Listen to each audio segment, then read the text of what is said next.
Bora lá então? Fazer o nosso PET. O tema do PET dessa semana é a vida e a morte no candomblé. O candomblé que é uma religião de matriz africana, uma religião afro-brasileira. E o que significa isso? E ela sofreu a influência aí da cultura, né, da religiosidade dos povos africanos que vieram para cá escravizados na época da colonização. Então nós vamos ver como é que funciona a morte, a vida e a morte no candomblé. Lembrando que o candomblé é uma religião politeísta. O que significa isso? Acredita em vários deuses, né? Ele é uma religião aí de ordem iniciática, né? E como tal tem várias determinações aí que dirigem a vida dos filhos de santo. Tem os babalorixás, que são os pais de santos, e as ialorixás, que são as mães de santos, que recebem. Atualmente eu não frequento nenhuma, eu sou agnóstico, né? Mas no ensino religioso a gente trabalha a diversidade religiosa, a gente conhece um pouco de cada religião para aprender a conhecê-las e respeitá-las, né? Então, os filhos de santo, ou os filhos dos orixás, porque eles cultuam os orixás, que são os deuses deles. A maioria dos ensinamentos é passada de geração em geração através da forma oral, ou seja, através da tradição oral, de boca a ouvido, né? Não de boca a boca, porque de boca a boca é beijando, né? Então, tanto pelos ensinamentos sagrados de Ifá, que são divididos em 256 partes, que contêm os princípios éticos da religião aí, do candomblé, quanto também pelos mitos dos 16 orixás. Então, eles têm 16 deuses principais, que são as histórias aí contadas e recontadas que sempre apresentam alguma lição. Então, os mitos, eles sempre têm uma lição a ensinar. Os orixás são as divindades, são os deuses das religiões de matriz africana, em especial do candomblé. Eles representam as forças da natureza. Então, cada orixá, cada deus, representa uma força da natureza. Tem o orixá da água doce, é o Oxum, por exemplo. Tem a Manjá, que é do mar. Tem Yansan, que é das tempestades, da chuva, dos raios, dos trovões. Tem Ogum, que é o da guerra. Tem o Omulu, que é da cura das doenças. Tem o Oxalá, que é o criador. E assim vai, né? Tem o Exu, que é o mensageiro. Então eles apresentam aí as virtudes e as necessidades dos seres vivos, cada orixá. Então os candomblecistas devem viver de acordo com os princípios das divindades sagradas, principalmente aí daquela que o rege. Então cada deus é o protetor de uma pessoa diferente. E aí dentro do candomblé, eles têm que descobrir isso, né? Qual que é o orixá que me rege, que me protege, que me guia? Por exemplo, aí Ogum tem como princípio a verdade. Ogum é o da guerra. E como os africanos, quando eles vieram aqui para o Brasil, eles não podiam cultuar os seus deuses, eles tinham que fingir que estavam cultuando os santos católicos. E aí, quando eles iam cultuar o Ogum, eles fingiam que estavam cultuando o São Jorge. Aí o São Jorge ficou associado ao Ogum, né? Nossa Senhora, por exemplo, eles fingiam que estavam cultuando Nossa Senhora, mas na verdade eles estavam cultuando Iemanjá. Então, agora eu estou explicando. Então há um interdito aí de mentira para os seus filhos e filhas, ou seja, é proibido mentir.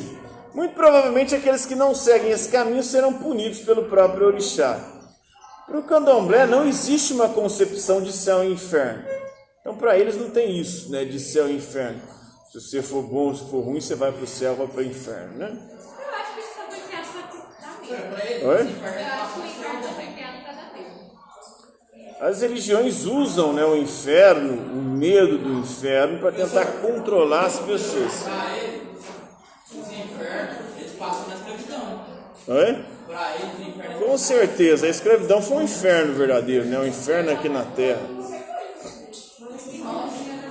Então, após a morte física, quando o nosso corpo morre, o Egum, que é a alma do falecido, ele é encaminhado aí pelos orixás, o Omulu, que é o orixá da cura, né? E Yansan, que é das tempestades, até o Orum. Orum é o céu, é o mundo espiritual. Orum também é o deus do sol. Ali ele vai permanecer junto a outros seres ancestrais, aos seus antepassados, aos orixás, aos guias, os caboclos, os santos. Então a morte é demarcada com uma cerimônia. A cerimônia é chamada de Axexê. O que é o Axexê? É um ritual fúnebre aí que ocorre após a morte do iniciado no candomblé.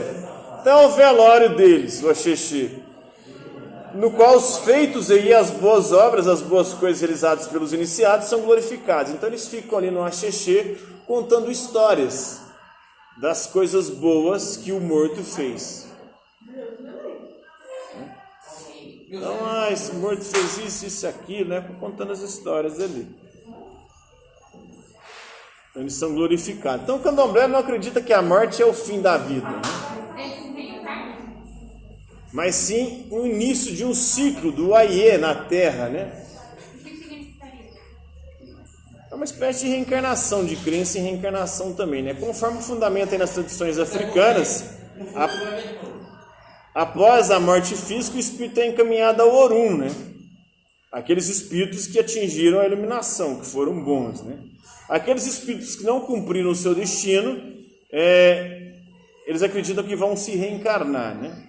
Que é de dor e sofrimento. Os Yorubás aí, eles consideram Aie, né, o melhor lugar para viver, a terra. Então, por esse motivo, a reencarnação de um ancestral, o Oku Orum, Agba, né, o Exá, é sempre festejada na celebração denominada de Ia, Homo, né? Ou seja, voltar a ser criança e tornar a encarnar. Então, se o sujeito, o indivíduo, não tiver sido muito bom, ele vai se reencarnar para poder se aprimorar. Então ele vai se aprimorando a partir ou à medida que ele vai se reencarnando. E para ele se reencarnar não é algo ruim, como é no espiritismo, por exemplo, o kardecista. No espiritismo kardecista, a reencarnação é um castigo. Por quê? Porque você não foi uma pessoa boa, né? E aí sua reencarnação vai ser de acordo com a sua vida passada. Então, se você foi ruim na vida passada, nessa vida aqui você vai vir, né, com algum problema.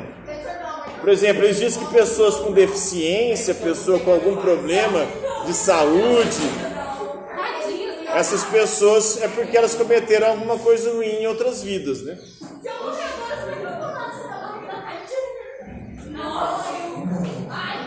Então, a vida presente é consequência das vidas anteriores do espiritismo kardecista. Já para o candomblé, não. Reencarnar é bom, é uma oportunidade para mais uma vez você estar no mundo dos vivos, que é uma coisa boa.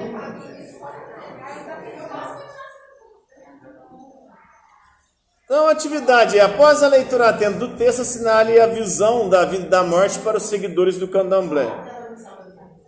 Eles devem viver de acordo com os princípios das divindades sagradas e acreditam que a morte é a finalização da vida, porque o Aie é o melhor lugar para se viver. A morte não é o fim, né? O Aie é bom de se viver, que é a terra, mas...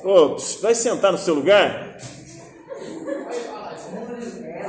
Eles devem viver de acordo com os princípios dos orixás e enxergam a morte aí como uma passagem para uma nova dimensão onde a alma fica guardada esperando pelo juízo final? Não.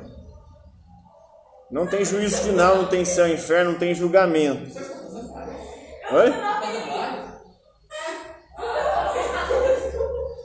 Eles devem viver de acordo com os princípios das divindades sagradas e enxergam a morte como uma passagem para outra dimensão, onde estão os seres ancestrais, os guias, os orixás. Sim, então é a 3 aí, a alternativa correta, né? Então essa é a nossa atividade da semana. Alguma dúvida aí, galera?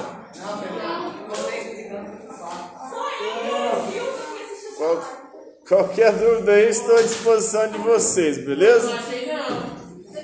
Hasta la vista, deles.